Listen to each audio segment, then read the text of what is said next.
High বন্ধুরা, আজকে আমি চলে এসেছি আবারও একটা ইন্ডিয়ান ফুটবলের ট্রান্সফার মার্কেট রিলেটেড ভিডিও নিয়ে। টম আলড্রেডের পর আরও এক বিদেশি ডিফেন্ডারকে সই করালো মোহনবাগান। মোহনবাগান সুপার জায়েন্টের রক্ষণে এবার তারকা ডিফেন্ডার আলবার্তো রড্রিগেজ।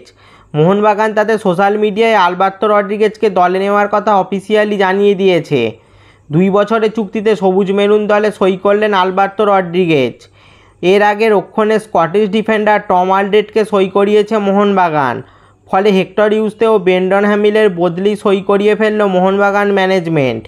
হেক্টর ইউস্তে ও ব্রেন্ডন হ্যামিলের পরিবর্তে এই মরশুমে সবুজ মেরুন ব্রিগেডে রক্ষণ সামলাবেন টম আলড্রেড ও আলবার্তো রড্রিগেজ জুটি।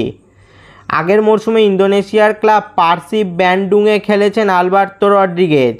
সেখানে তিনি ইন্দোনেশিয়ান লিগও জিতেছিলেন। এমনকি ইন্দোনেশিয়া লিগের সেরা একাদশেও জায়গা করে নিয়েছিলেন আলবার্তো রড্রিগেজ। আলবার্তো রড্রিগেজ একজন Spanish footballer, position centre back অর্থাৎ ডিফেন্ডার। আলবার্তো রড্রিগেজের বয়স এখন 31 বছর। এই মুহূর্তে আলবার্তো রড্রিগেজের মার্কেট ভ্যালু 2.2 কোটি টাকা। আলবার্তো রড্রিগেজ কিন্তু স্পেনের দ্বিতীয় ডিভিশনেও খেলেছেন কোপা ডেল রেও। দীর্ঘকায় এই ডিফেন্ডার শুধু রক্ষণে ভরসাযোগ্য নন, প্রয়োজনে গোলও করতে পারেন তিনি। সেট পিস থেকে গোল করার পাশাপাশি রক্ষণ থেকে ভালো পাসও বাড়াতে পারেন তিনি।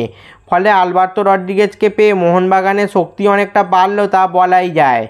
তো বন্ধুরা, ইন্দোনেশিয়ার লিগ জয়ী এই defender Alberto Rodriguez to Mohun Bagan, এই ডিলটাকে তোমরা 10-এ কত নম্বর দেবে তা নিচে কমেন্টে জানাও। এই স্প্যানিশ ডিফেন্ডার আলবার্তো রড্রিগেজ মোহনবাগানে আসায় তোমরা কতটা খুশি তাও কমেন্টে জানাও। এই ধরনের মোহনবাগান ও আরও ফুটবল রিলেটেড ভিডিও পেতে অবশ্যই চ্যানেলটি সাবস্ক্রাইব করে দাও আর পাশের বেল আইকনটাও বাজিয়ে দাও। ভিডিওটা লাইক শেয়ার করতেও ভুলবে না যেন। দেখা হচ্ছে পরের ভিডিওতে।